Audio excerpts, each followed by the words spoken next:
put this up.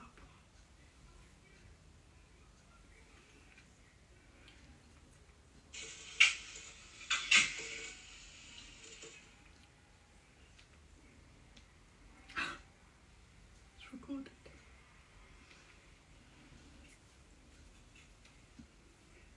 Good evening, ladies. As per, we'll wait for there to be a few more people who have joined, and then we'll get going.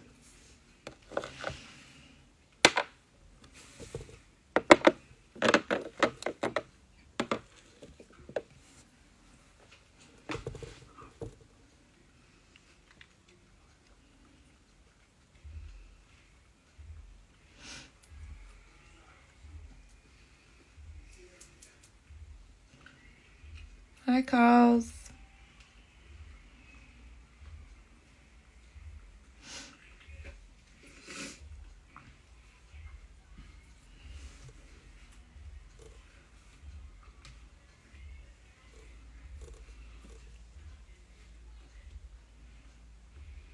Hi, Denise.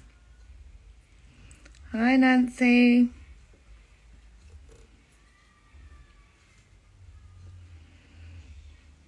So when it gets to about 10 people, we'll start the live.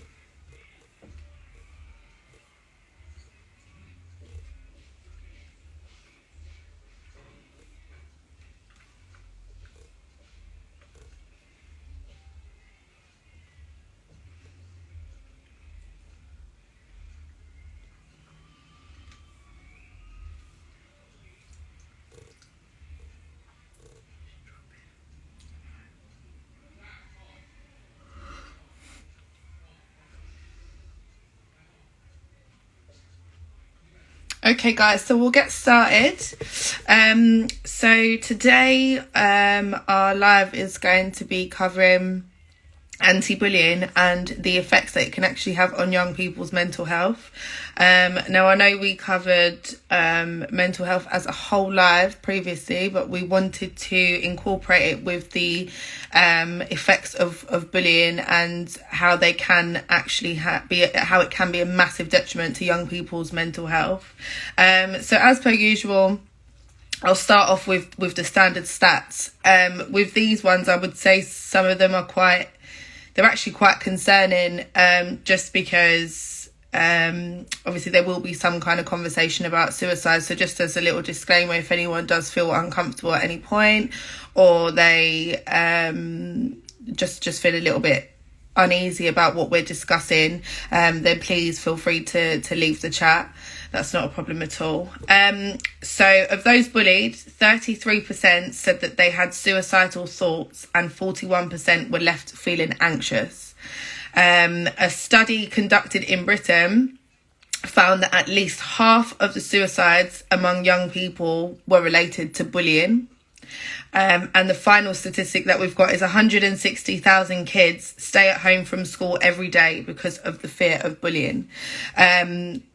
Why I find that concerning is because I do have a son myself, and the thought of him wanting to take his own life based on how other people are treating him, or him being bullied in a certain way, I can't even begin to understand how some parents feel if their child has been a victim of bullying and have decided that they want to take their own life.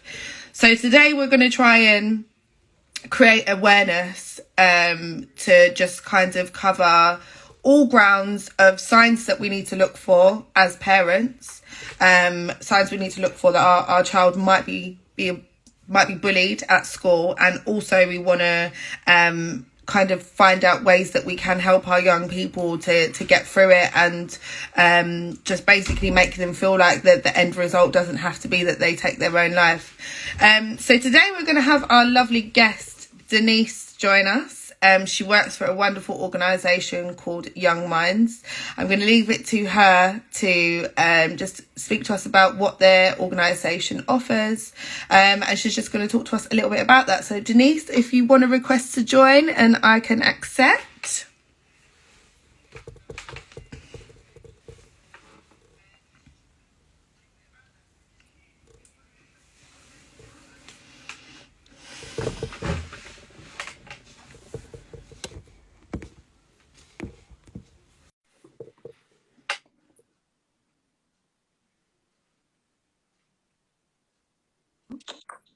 Evening. Hello.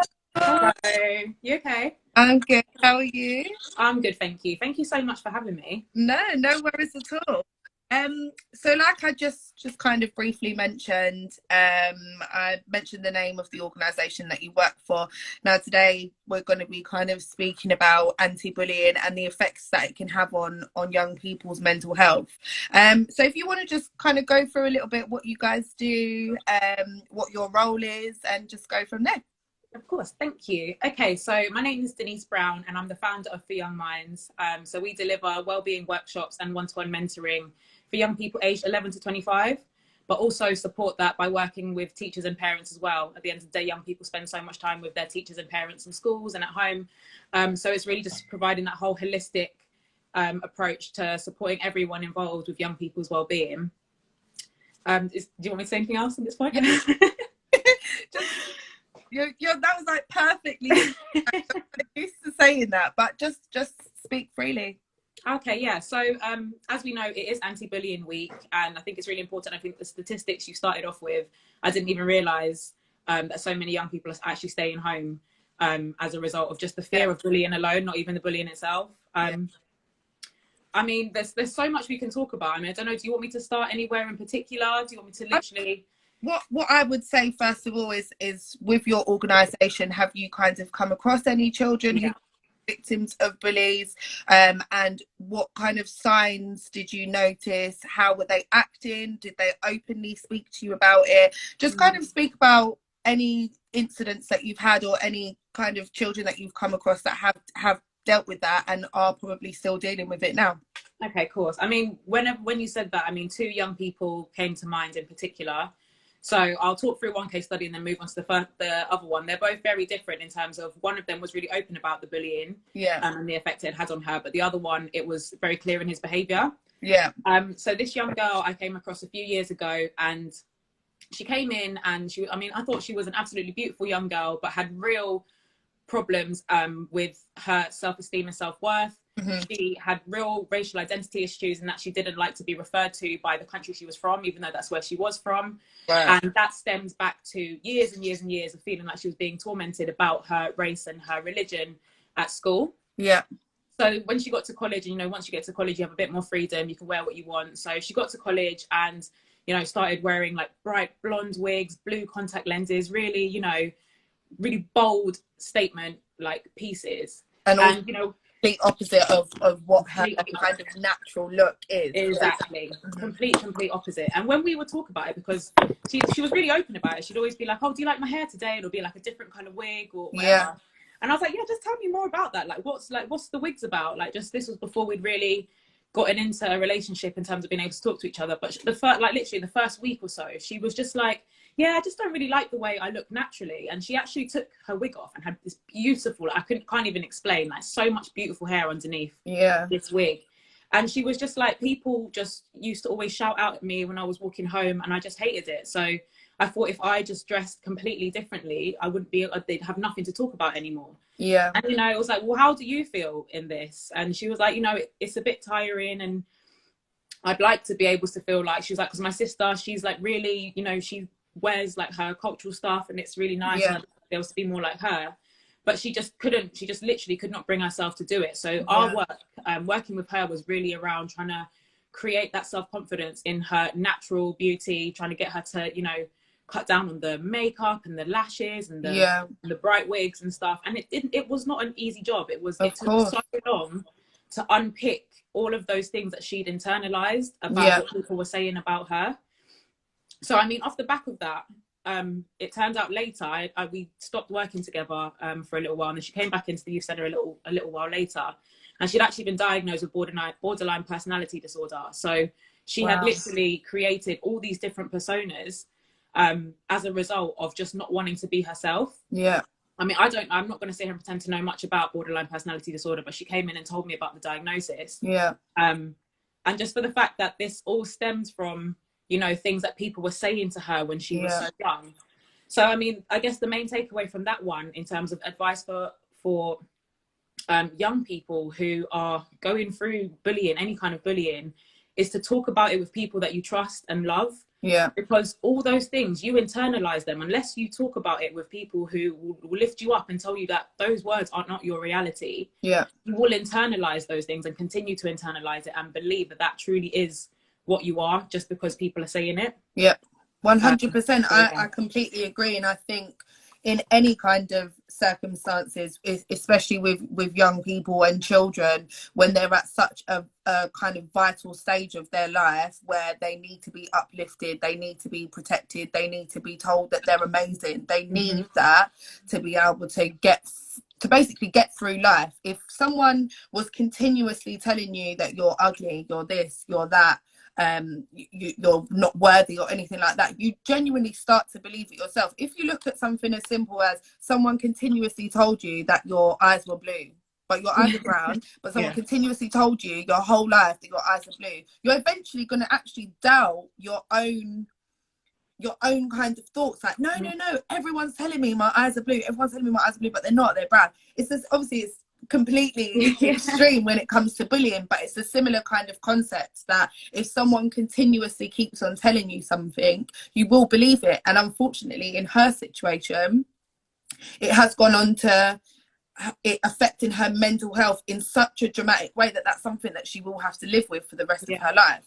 And I think in the moment, especially with kids, I think kids and young people can be so cruel and so nasty sometimes, but it's also about showing them and helping them to understand that what you're doing now can affect people 10, 15 years down the line. It could potentially ruin someone's life. There's people that have been victims of bullies when they were in secondary school or when they were in primary school, and it still affects them to this day. I remember kind of when we were actually going into schools and delivering these different workshops, one of them was obviously anti-bullying, and a massive activity that we used to do is we print off this like gingerbread man, give it to the kids, tell them to rip it up, and then tell them to sellotape it back together. And we'd say to them, on the little bits that you've ripped up, write really horrible things, right? Just to show that your words can actually shatter a person's self-esteem, their confidence, anything about them. You could potentially ruin their life. And then I say to them, right, okay, sellotape it back up, put it back together. And I say to them, is it the same? And they're like, no. I said, that's exactly the same concept of when it is with an actual person. If you continuously knock someone down and then you go and apologize afterwards, it doesn't change what you've done. It doesn't fix it. So yeah, I just think it's really, really important that we try and understand the effects of bullying and just kind of try and look into the future a little bit and be like, okay, wow, if I've done this, this is how that person might end up in the future. This is a story that I've heard from someone else. Do you know what I mean? Yeah, and that connects quite nicely to me actually thinking about a session that I do with young men, because I think young men in particular, they banter each other, or like disguise things as banter, but especially young men in particular don't then talk about it. So that's where it really does get internalized, and that just made me think about just made me think about that. But I think what you said is really important, in that it does have such a long-term effect. And I think the only way to really start tackling bullying from both ends is also to work with the young people that are bullying. I know that's a really controversial thing to say, but I've worked with a young person who was a bully, and that's the next case study I was going to talk about. And that's because this young person, this boy,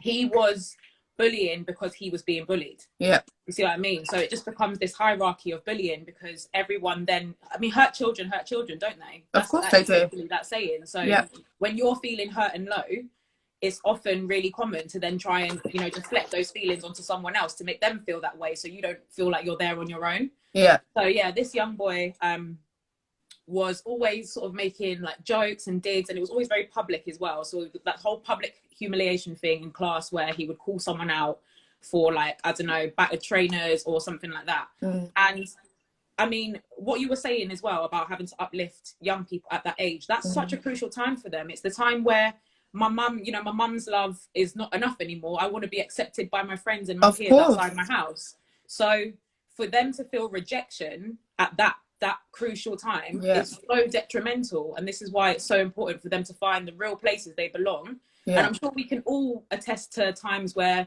we you know, pretending to be something we're not, to get Yeah, the of approval of course. the mean girl or the mean Of guy. course, yeah. Yeah. 100%. Exactly. It's about it's unfortunate, but sometimes in school, I mean, I can kind of give you experiences from both sides. I'll be completely honest, I was a bit of a little shit in school. I didn't care. I would say whatever I wanted to say, but on the flip side, I was so self-conscious about my ears. I mean, I've grown into them massively now, but when I was younger, I felt like I had really big ears, and everyone in school would remind me of that. I wasn't bullied. I would never say that I was bullied, because I don't want to take away from people who have actually experienced it on a high level. But even just that feeling of people continuously commenting on the size of my ears, I would always wear a headband. I would never, ever wear my hair up unless I had a headband on. You know, them times where you used to just cut tights and twist it around your head.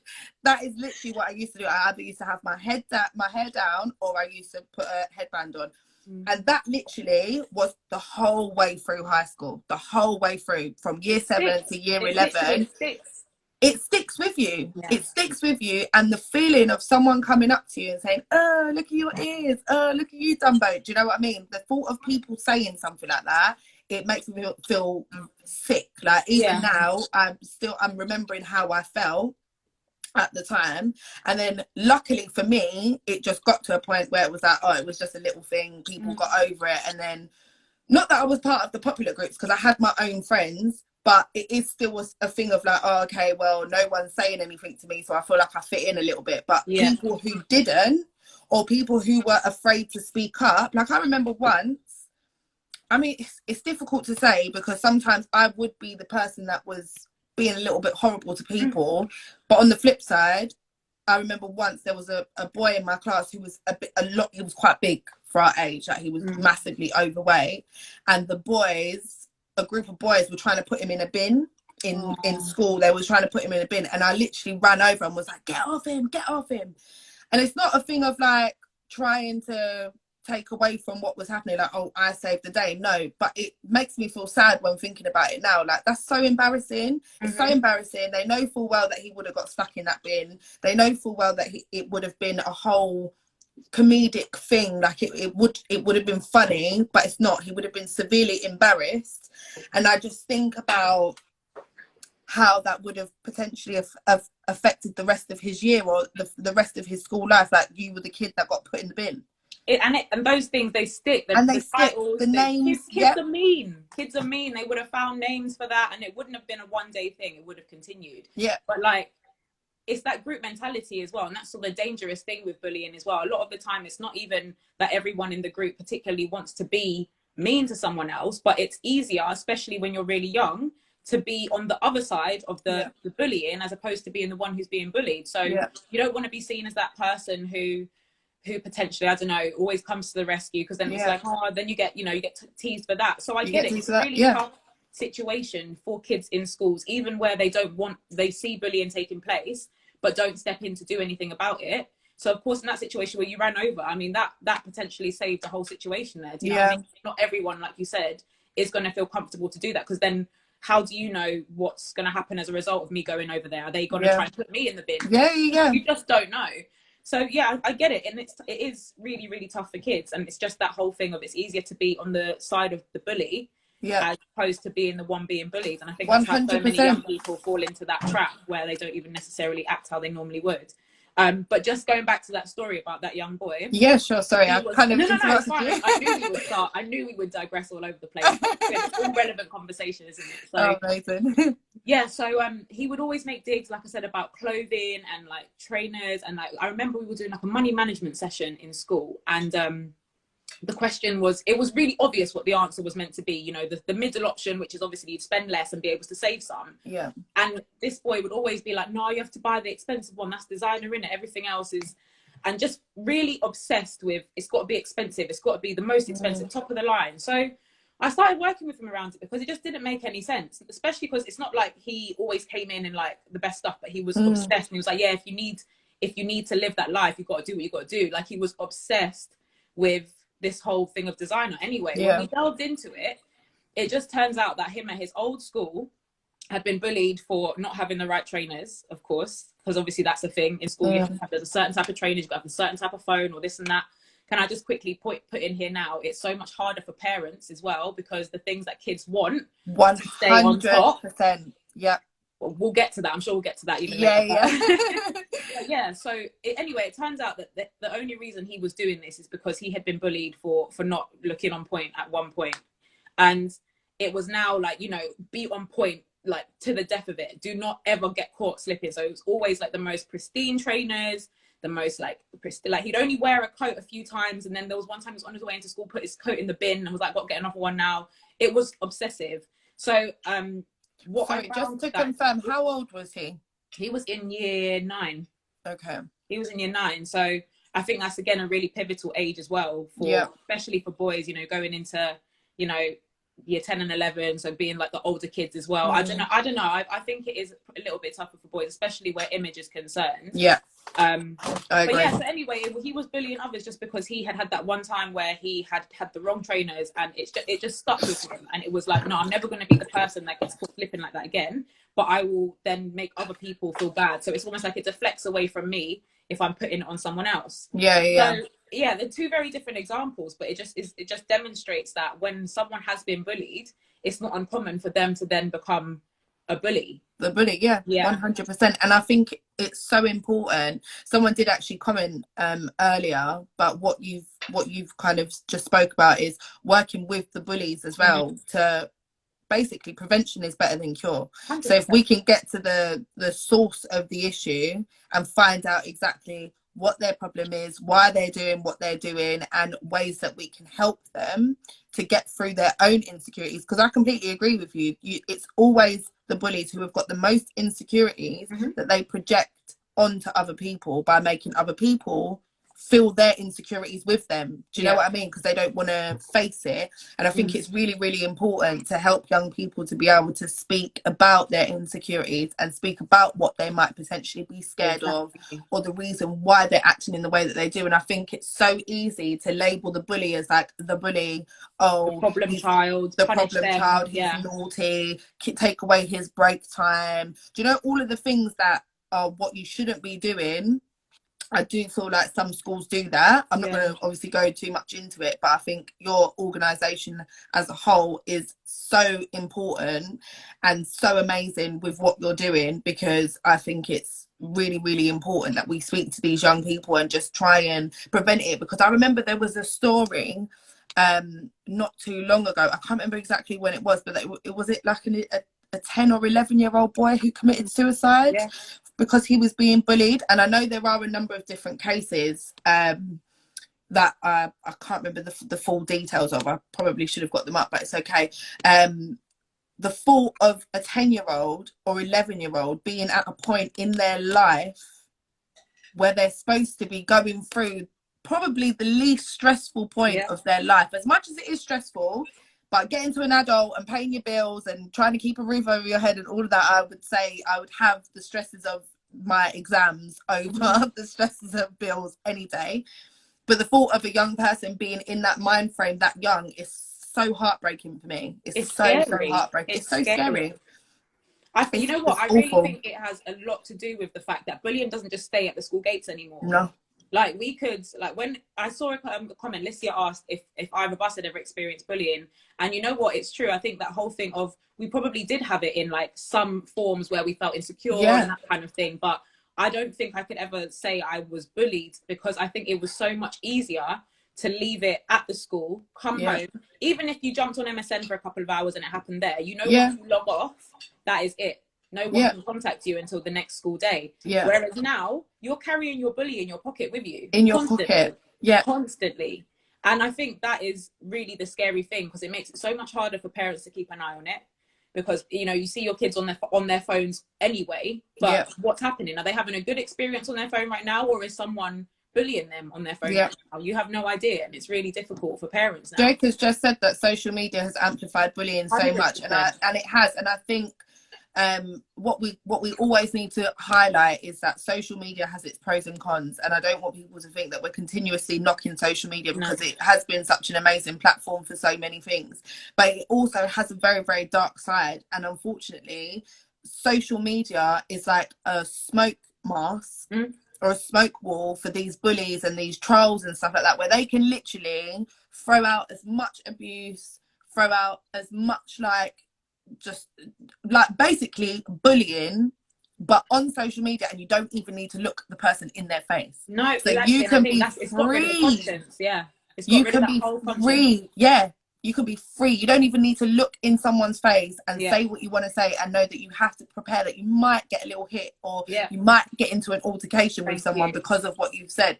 So I feel like social media is 100 times more dangerous than it was before, because young people are, first of all, they're obsessing over social media. As much as there's adults obsessing over social media, there's these young people. I'm looking at some of these kids that are on social media, and they look like big grown people. They're posting about big grown people things, and it's not even just a situation of people from school throwing bullying comment, like throwing trolling at them or whatever. It's actually people, like random people as well, trolling young people. So they're literally getting it from all angles. They're getting it from people that they go to school with. They're getting it from random people on social media. They're getting it from everywhere. And it's just, it's like, it's that acceptance time again, isn't it, though? You have to remember, this is that time where everyone's trying to be accepted. I could not imagine growing up during that period where I'm still figuring out what I like to do with my hair, still figuring out what makeup suits, everything. I imagine going through all of that time with social media just in the background telling me I'm not good enough constantly. You've got kids already feeling that not good enough feeling, and then you've got social media exacerbating that. But I totally agree, we can't sit here and knock social media and say it's you know, all bad, but we cannot ignore that dark side that it has brought along with it, and that is that cyberbullying is so much easier. Like you said, don't have to look you in the face. I don't even have to use my face. I control you and say everything I want to say without even, I could literally come and smile at you the next day. Yeah. And you'll never know. You would never know that it was me. Yeah. You would never, ever know that it was me. And I think that's the most difficult thing. And it's so important that we have to continue speaking to our young people and telling them that social media is not your whole life. What you do in real life matters. Whatever is happening on social media, whatever image you're trying to portray on social media, it doesn't matter, because there's so many people on social media that are portraying a fake persona. They're fake. 100%. They're portraying a fake life that's all lavish and blah blah, but behind the scenes, like, I know that there's a couple of stories that I've heard. I mean, I don't know if I'm allowed to say the name, but someone from Towing, he was living a certain lifestyle, posting up things on social media. I know we're kind of going a little bit off topic, but just to show you, he was on social media portraying this lifestyle and got himself into so much debt that he eventually took his own life. Yeah, because he got so much debt. Because you're keeping up with this image of your life that's not even your own. No. And I don't know where it just snowballed away, where it's like this online world became so much more important than your real life. But it is about, at that early age, helping young people to use social media in a healthy way, because it can be good. Of course, there are good things, but it's about helping young people to see and recognize those negative effects. So, I mean, when you were asking what else we do as well, social media workshops are so important. I mean, that's part of a wider workshop around well-being, but for you to recognize that it can have a negative effect on you, so that you don't suddenly feel like, well, what's wrong with me? Am I just not good enough? Is that why I feel this way? Because no, even us as big adults can sometimes be sidetracked by social media. Of course. So yeah, I mean, if we can, they're digesting all the same content that we are, more or less. So if and we you think us as adults, I mean, children are resilient. They are 100%, but they're also very, very obsessed and in tune with like wanting to fit in, wanting to exactly. Whereas with us as adults, as much as we do, we have our peoples. So we're like, if I just get my peoples to like my picture, we're cool. It's fine. I don't mind. But when it comes to young people, they're looking at it like, oh, I need everyone from the school to like my picture. I need everyone from school to share my picture. Everyone needs to see what I've posted, so they know that I've got this and they know that I've got that, so that I can go and speak about it the next day in school. And it's just, it is so concerning. It's a lot to keep up with. It's so much to keep up with. That in itself is going to make you feel anxious. Like, oh wait, have I got enough likes? Have I caught up with everything before school the next day? Like, have I checked my Instagram before I've gone in the school gates? Yeah. Just all these other things on top of already being a teenager, that's hard enough. And I just think, like, like you said, all of those things tied together is, it's just like a melting pot for bullying to take place. And it is just what we're seeing a lot of now. But even if we move away from, you know, online bullying, we can't take away from the fact that it's so important to tackle it within schools. As in, like, that face-to-face, I think giving young people that real accountability of seeing the effects it can have. And I know there's no one way. I'm not going to sit here and say that there's one way to tackle bullying. Of course not, you'll always still get the ones who come into those sessions and go away doing exactly the same thing they were doing. But if you can even start to change the minds of a couple young people where they start to see those long-term effects, like you said, it's not just a bit of banter. It's not just me making fun of someone's ears. Yeah. It's something that can really stick with them. Yeah, 100%. And I think just one thing that I brought it up, I can't remember what live we did, but I brought it up briefly, that what an important thing could be for someone who is a victim of bullying, or someone who, I don't know, I don't think someone who is actually bullying would reach out, but someone who's a victim of bullying, I think it's really important for them to reach out to their teachers and find that one teacher that they can confide in. 100%. Because I know that I had a couple of teachers that I could go and speak to. I could just go and chill in their office, or just like go and have some time out away from everything and feel better, because I could just go and speak to them about anything and be cool. And I feel like young people sometimes feel like they don't have that. That's so it, if they were able to find that could be one step towards you resolving this, or finding a way to cope with the bullies. Or even, I know people don't want to snitch to the teachers and stuff like that, but it's so important for teachers to know what's going on. It really is, because if someone is a victim of bullying, that teacher could potentially help that young person to get through it, and to help them not then carry that with them for the rest of their life. They could potentially put them in contact with an organisation like ours or yours. Do you know what I mean? I think this is why I'm saying that conversation is so important. It's not necessary. You don't even have to.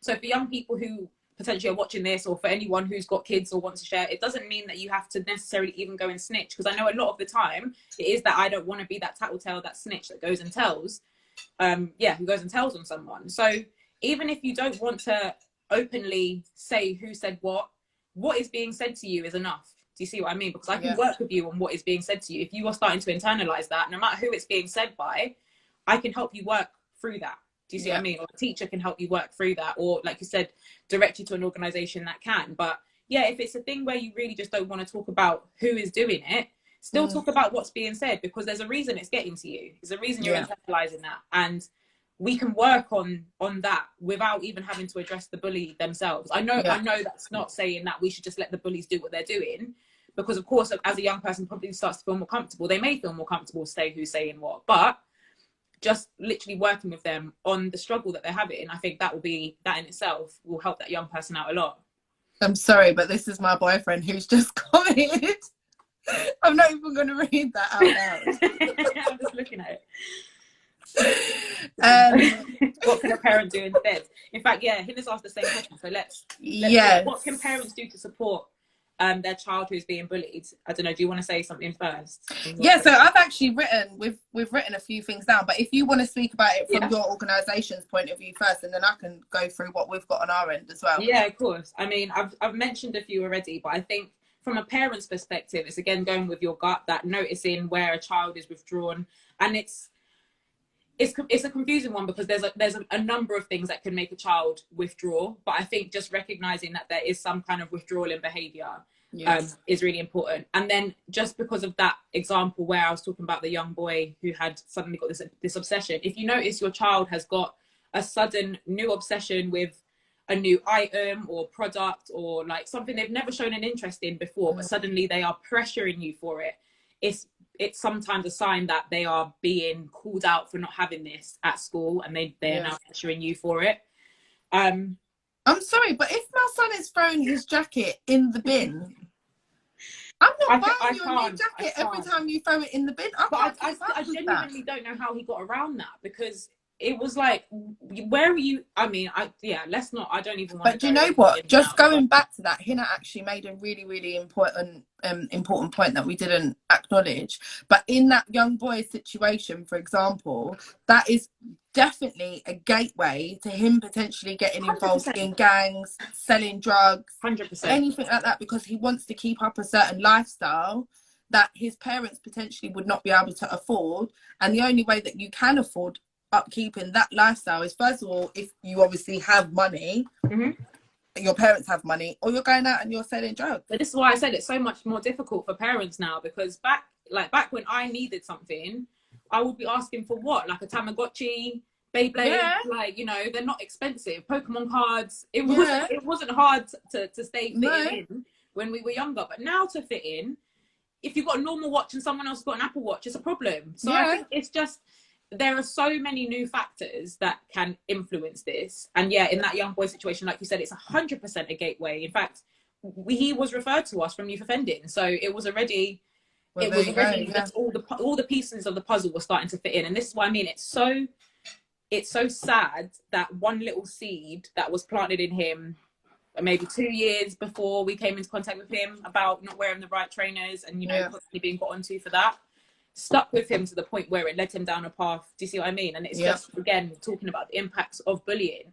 It isn't just a now thing, that it does stick, and it can drive people to do things, to have to feel like they have to prove other people wrong. And I think within that, advice for a young person is, don't ever feel like you've got to prove anything to anyone. Because when you're doing that, the benchmark's going to move. When you do manage to collect those, to obtain those trainers, what's to say the next pair is not going to be a week away and you're going to have to get those? So the benchmark's always going to be moving. So if you feel like you've got to prove something to someone every time, you're going to be doing that for your entire life, and it's exhausting. So it's really, really about working with. It's hard for parents. I will admit it. I will admit it's hard for parents, especially because, like I said, at that age where bullying is most likely to take place, they want acceptance from people outside their family. You telling your kids that, you know, they're amazing and everything, as much as they do need to hear it from you, they want it from elsewhere. Of course. And I think 100%.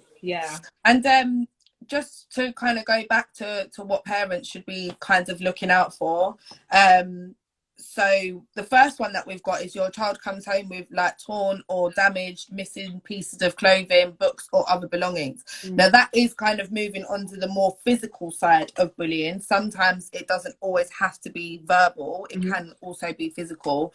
And unfortunately, if it does kind of get to that point and you are looking out for these kind of signs, that is when you need to be intervening massively. 100%. And I think, sorry, just to jump in there, I think the intervention, a lot of the time, intervention, especially from parents, comes from a place of worry. Absolutely natural thing to do. But I think a lot of the time when kids don't speak to their parents, it's because they don't want their parents to worry. So if you're able to approach from a place of, I know it's easier said than done, especially because I'm talking from a youth worker brain. I don't have kids yet, and I know that it's all going to change when I do have kids. But I think if you can approach it in a way where it's like, I am only trying to have a conversation with you. I'm not going to jump and start doing anything after we've had this conversation, but I am a safe place for you to be able to tell me what's going on. And I know that sounds like just, cliche and whatever, but it is really just trying not to come from a place of worry instantly, because that often makes them retreat. 100%. And I completely agree with you. If you are able, I mean, speaking from a parent's perspective, I honestly don't know what I would do if my son came home and told me that he's being bullied, because my first instance is I'm seeing rage and I'm finding parents, and I'm not even attempting to try and go through the school. I'm settling this myself. But on the flip side, I have to also kind of try and look at it from a professional standpoint and be like, right, okay, I do actually speak about anti-bullying on a professional scale, so I need to ensure that I'm doing this in the right way. And you do tear between the two. Like, that's my child. Don't put your hands on my child. No one can put their hands on my child ever in their life. But on the same side, I'm a parent. I've got to show my child that I can support him in the right way by not going and sticking it on all these parents in the school or whatever. But I do also think, I mean, Hina made a good point like what happens when a school fails to support the young person who's being bullied. And she said that we always see stories of young people who have committed suicide due to being failed by the school. I think it's also a combination of parents not actually realizing the signs and not seeing the signs, and then on top of it, the school not realizing the level or the severity of the bullying that's actually taking place.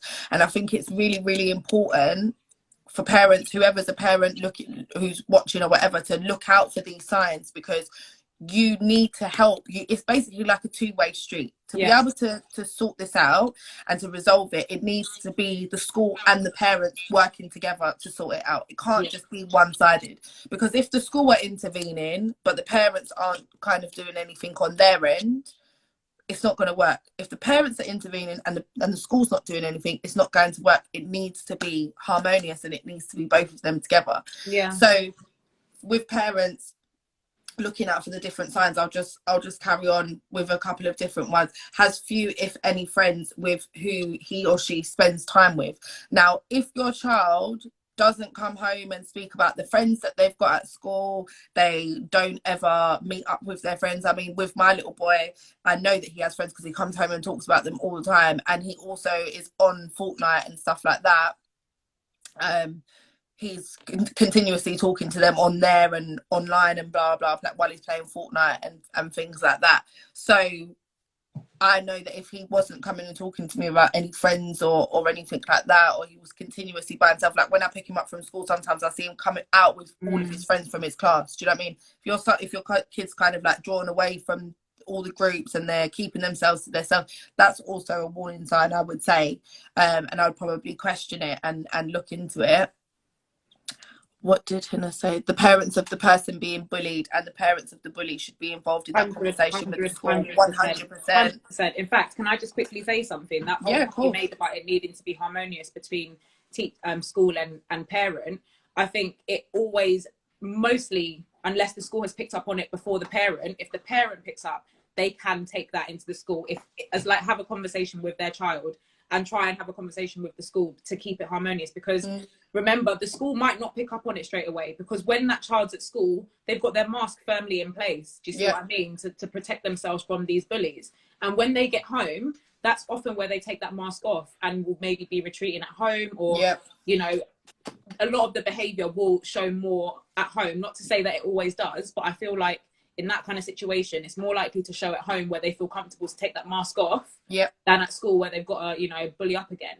So, 100%. I completely agree. So it is probably more important, I would say, for parents to pick up on the different signs that they see and they take it to the school, because like you said, the teachers or whoever's in the school may not have actually picked up on it yet. But you might have picked up on the signs from time they've come home. So it's definitely important. So I've got quite a few on here, so I'm not going to go through all of them, but one of them is them lashing out and stuff like that at home. So their behaviour at home might drastically change. So that could either be them coming home and being extremely frustrated, angry, exploding because they're literally just releasing all of their emotions because they can't do it at school because they're scared of the response. If they do speak out, if they do react in a certain way, the bullies might bully them worse. But it could also be on the flip side, them coming home overly emotional, overly upset, feeling very anxious and nervous, crying not to go to school, saying, please, I don't want to go to school. They're the two massive signs to look out for as well. I know all kids at some point cry and say they don't want to go to school. I didn't want to go to school either. But if it's a frequent thing and it's happening every day, that's a massive thing to look out for. And then what's the last one that I've got here? And then losing interest in schoolwork. That's a massive thing. So them not having any motivation to do anything to do with school, any schoolwork, homework, anything like that. They lose complete interest in doing that. So these are the kind of, I mean, there is plenty more to look at and we will obviously post them afterwards. But I mean, that last one, that last one, losing interest in school, that actually reminded me of a young person that was literally going from being like straight A's, like loved school, but was bullied solely on the fact that they were so clever. That they were smart, yeah. Yeah, so that's another example of that type of thing happening. So if you know that that's someone who usually really engages well with school and they suddenly aren't anymore, yeah, and I think just off what the back of what you said there, I think for parents as well, a lot of the time I say we, but yeah, like tiptoeing around a young person, especially when you feel like you can almost gauge it, you know, when you just don't feel like something's quite right, something's not quite right, they don't seem like themselves, but we tiptoe in terms of we don't want to say something that will make them feel like, oh, just leave me alone or anything like that. You just want to sort of pander to the way that they're behaving. But the problem with that is that sometimes they just genuinely need to be asked. So I know at the beginning you gave the disclaimer that we would be talking about suicide and stuff. So similarly to the same way with suicide, asking a young person straight out and out, are you feeling suicidal or are you thinking about suicide? We often try and shy away from that question because we're worried about the reaction we're going to get. But often that young person really wants someone to just ask them so they can say, you know what, I actually am. Because it's scary. They don't want to admit. As soon as you say it out loud, it then lets all of that weight out and you can start having an open conversation about how to change what you're feeling or how to start moving forward. And it should be the same thing with bullying, because at the end of the day, it's the next step, isn't it, for some young people. So with bullying as well, even if, like, I think once my mum asked me if I was being bullied, and sometimes it's that embarrassment, especially if you don't feel like you're someone that should be bullied. Like, because I was quite tall, like it just didn't fit. I forgot to answer that question of Felicia earlier, but yeah, so I'm going to be really nice and honest on here, guys. So it's a Thursday night, why not? So when I was in school, I had, and I still do, I'm now, I embrace it, but I've got really long sideburns. My sideburns are really like, they're quite Ashanti sideburns. I'm embracing them now. But it got so bad for me in terms of I was really struggling with people commenting on it, to a thing where obviously I then started to deflect onto other people, of course. So I made sure I was really loud and made it almost like you can't approach me, you can't say stuff like that. But of course I was internalizing it to the point where I went and bleached them, and no one told a black girl that you can't bleach your hair at that age, because I then was walking around with ginger sideburns. And this is what I mean. It was a thing that I had internalized so heavily.